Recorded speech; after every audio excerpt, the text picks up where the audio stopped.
Bonjour, cette vidéo va vous permettre de comprendre comment travailler en équipe sur un même assemblage 3D. On abordera la notion de paramètres pilotants, de squelette pilotant, de répartition en sous-ensembles fonctionnels pour chaque participant.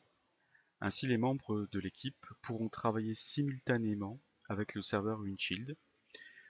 Et enfin, chaque étudiant peut aussi déclencher une demande de validation à son professeur.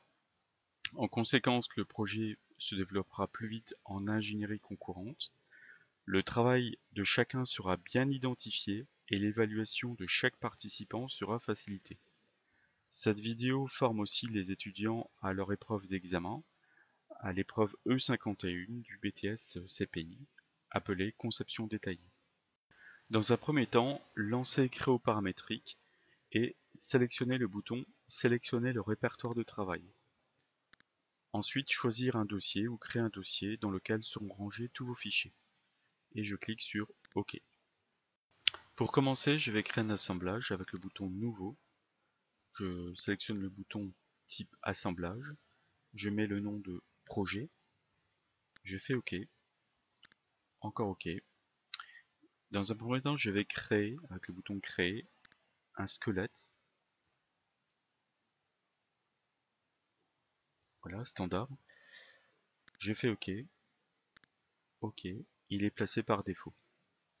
Je vais créer, avec ce même bouton Créer, maintenant un sous-assemblage qui va s'appeler boîtier. OK. OK. Je le place par défaut et je valide. Avec le bouton Créer, je crée un deuxième sous-assemblage, levier. Je fais OK. Je valide encore. Je le place aussi par défaut et je valide. Voilà, donc j'ai un assemblage projet.asm de plus haut niveau dans lequel il y a trois choses, un squelette et deux sous-assemblages. Une personne sera chargée de développer l'assemblage boîtier et une autre personne sera chargée de développer l'assemblage du levier. Donc dans le squelette seront mis les différentes surfaces qui seront les limites de frontières, les limites de conception ou l'interface de conception entre ces deux sous-assemblages-là. On peut aussi dans le squelette ajouter des limites de conception. Donc dans cette démonstration, je vais juste mettre deux surfaces frontières. Pour cela, je fais un clic droit et j'ouvre le squelette. Je vais faire une extrusion dans ce plan horizontal. Voilà, je vais faire un cercle. Voilà.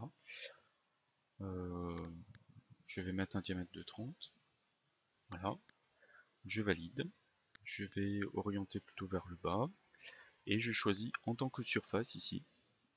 Donc là, je vois bien que j'ai un tube en fait, qui sera la limite de conception entre celui qui fait le boîtier et celui qui fait le levier. Je valide. Je vais aussi rajouter une surface d'appui avec le bouton remplir. Donc je choisis ce plan-là. Je vais tracer un rectangle. Voilà. Et je valide. Je valide. Voilà, donc j'ai deux surfaces qui seront les limites de conception aux deux sous-assemblages, boîtier et levier. Pour diffuser ces surfaces dans les sous-assemblages, donc on voit que si on développe boîtier.asm, il n'y a rien du tout dedans, de même pour le levier. Donc dans un premier temps, je vais faire un clic droit sur le squelette, je fais activer, et sous intention de modèle, je choisis géométrie publique.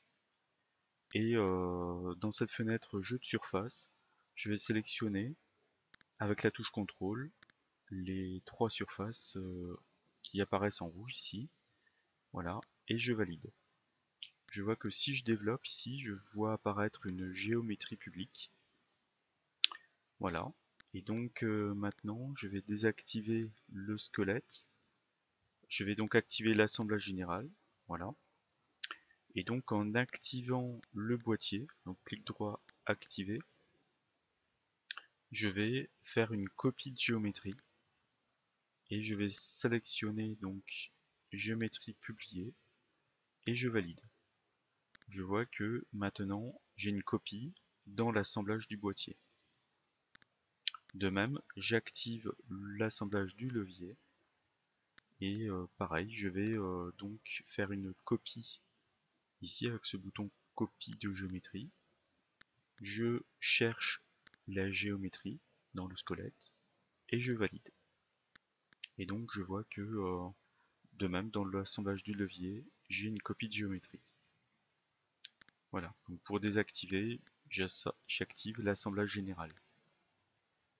Je vais maintenant définir les paramètres de conception qui vont piloter tout l'assemblage 3D. Donc sous Outils, Paramètres, je fais le plus, je vais mettre diamètre, guidage, j'attribue une valeur de 20, largeur boîtier, je mets 25, longueur boîtier, je vais mettre 40, hauteur boîtier, et je vais mettre 30. Et je fais OK. L'étape suivante, ça va être de relier ces paramètres aux surfaces 3D.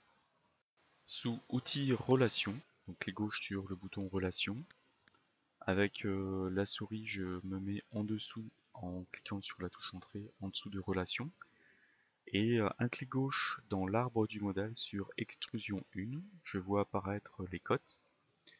Et donc si je fais un clic gauche sur D22, qui est la cote paramétrée du diamètre, je la vois apparaître dans la fenêtre Relation, je fais égal, et en développant paramètres locaux, je peux faire un clic droit sur diamètre de guidage, diamètre guidage, je fais insérer dans les relations, ce qui m'évite de taper à la main et de faire des erreurs de saisie. Ainsi de suite, je peux donner toutes les relations donc entre mes paramètres et ces surfaces 3D. Voilà, je viens de donner les 4 relations. Je peux sélectionner ici le petit bouton vérifier. Donc je fais OK, les relations ont été vérifiées. Et je fais OK, ce qui lie à la fois les paramètres et les surfaces 3D.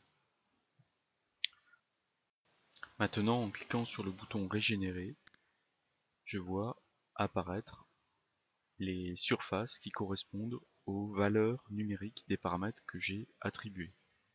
Si maintenant je modifie la valeur d'un paramètre, donc sous Outils Paramètres, je choisis de passer à 12 le paramètre diamètre guidage, je valide, ici je régénère, je vois que le diamètre a diminué, sous Analyse, Mesurer diamètre, je contrôle ici un diamètre de 12 qui correspond bien, et si j'ouvre par exemple l'assemblage du levier, si je fais Analyse, Mesurer diamètre, je vois bien que j'ai aussi un diamètre de 12. Ce qui veut dire que les paramètres que j'ai ici pilotent le squelette et le squelette pilote les différents sous-assemblages. Et donc les pièces qui vont être créées dans les différents sous-assemblages seront automatiquement modifiées aussi, ainsi que tous les plans. L'étape suivante consiste à créer un projet sur une shield. Donc je vais l'appeler projet. Je choisis le modèle du lycée et je valide.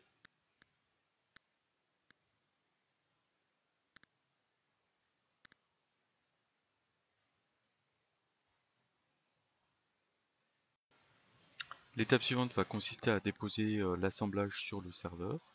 Donc sous Fichier, Gérer la session, Gestion des serveurs. Je vais choisir le projet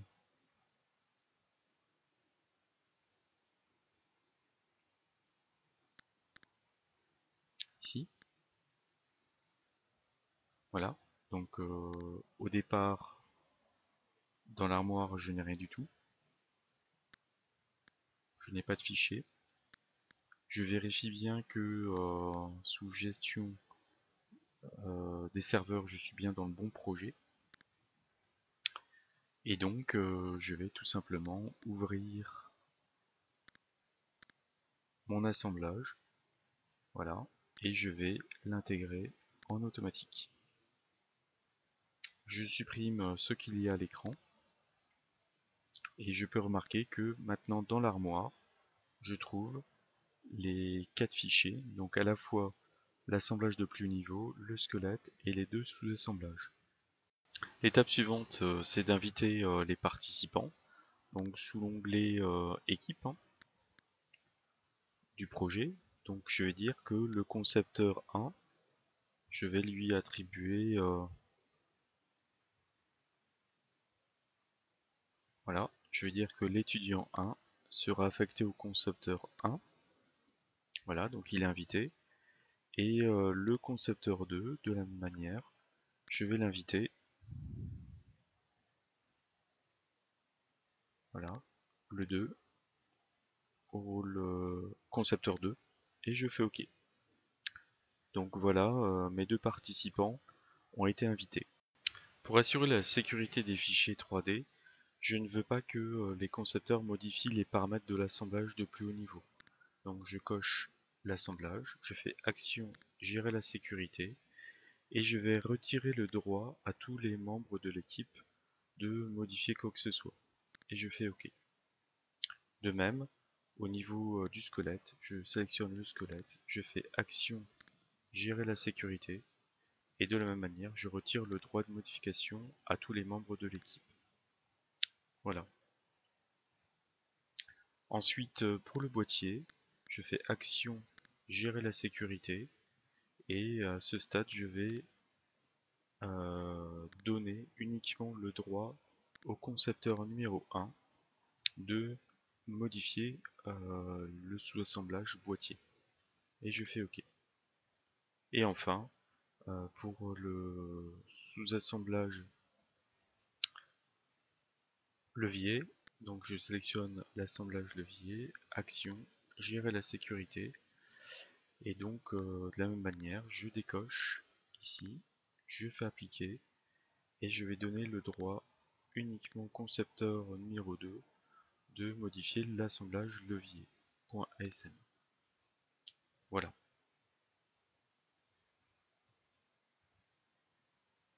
Donc la sécurité des fichiers est gérée en fait par le bouton Action, Gérer la sécurité.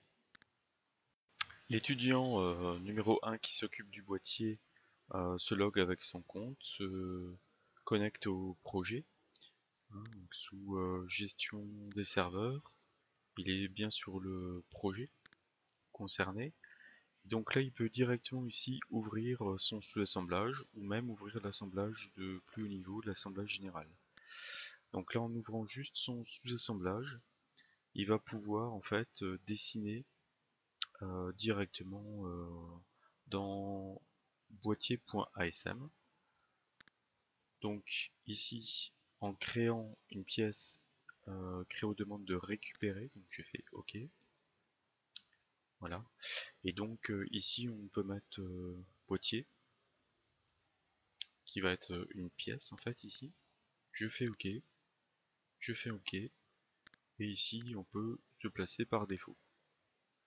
Voilà, donc en activant la pièce, on va pouvoir donc extruder, par exemple dans ce plan là. Voilà, je vais me mettre à plat. Voilà, et en sélectionnant en fait les contours du plan, on va pouvoir dessiner là, le boîtier. Donc là vous voyez que je n'ai donné aucune cote, et je vais aller donc jusqu'ici. Et là j'ai ma pièce, voilà, qui est le boîtier. Je vais maintenant percer, donc de la même manière, je vais faire une extrusion dans ce plan là. Je vais sélectionner cette surface, le tube de tout à l'heure, et je vais donc dessiner un cercle basé sur ce tube. Voilà, je valide, je fais dans l'autre sens et à travers tout. Et je valide. Voilà pour le boîtier. Donc j'active l'assemblage général.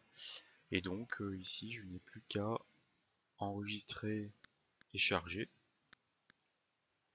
Voilà, donc la pièce est en train de se charger dans l'espace de travail. On peut la voir dans l'espace de travail de l'étudiant. Et donc on va pouvoir intégrer le travail avec ce petit bouton ici. Voilà, et terminé. Voilà, donc on peut voir au niveau de l'armoire que l'étudiant 1 a travaillé dans le boîtier. Pour cette démonstration, on peut vérifier que l'étudiant 1 n'a pas le droit de travailler dans le sous-assemblage levier.